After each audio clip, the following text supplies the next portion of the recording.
Suldaanka guud ee Soomaaliland Suldaan Maxamed Suldaan Cabdiqaadir ayaa markii ugu horeysay maanta ka hadlay khilaaf wadooyinkii u dambeeyay ragaadiyay kana dhex taagnaa gudoomiyaha xisbiga mucaaridka UCD Injineer Faysal Cali Waraabe iyo musharaxa madaxtinimada xisbigaasi u taagan aqoon-yahan Jamaal Cali Xuseen.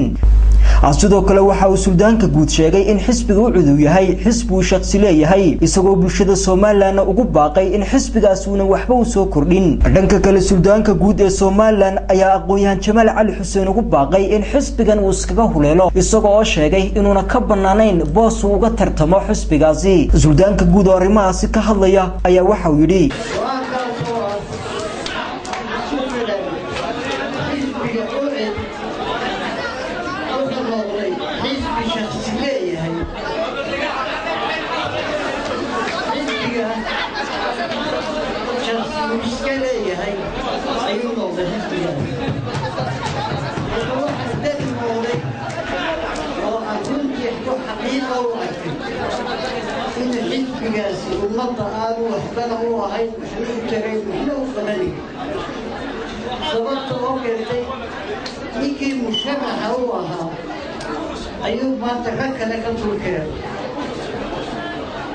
waxaan leeyahay Jamaal Cali Xuseen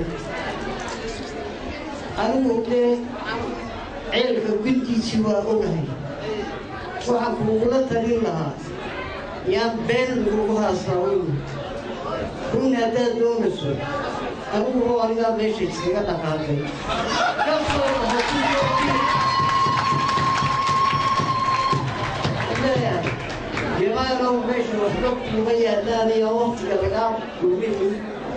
dhanka kale suldaanka guud ee Soomaaliland Suldaan Maxamed Suldaan Cabdiqaadir ayaa xukuumadda Soomaaliland ku dhalilay kuna eedeeyay inay bilowday dhulboob waa sidoo hadalka u dhigay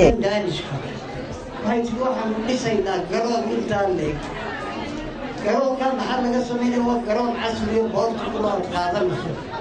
maaha garoon meel yaali meel isku soo wada duuduub oo hadalkani maanta ka soo yeelay suldaanka guud ee Soomaaliland Suldaan Maxamed Suldaan Cabdiqaadir ayaa ku soo hagaagaya xilli muddooyinkii u dambeeyay oo khilaaf baan ka dhex taagnaa gudoomiyaha xisbiga UCD Injineer Faysal Cali Waraabe iyo musharaxa madaxtinimada xisbigaasi u taagan Jamaal Cali Xuseen. Khadar Kaafi Space Channel Hargeysa.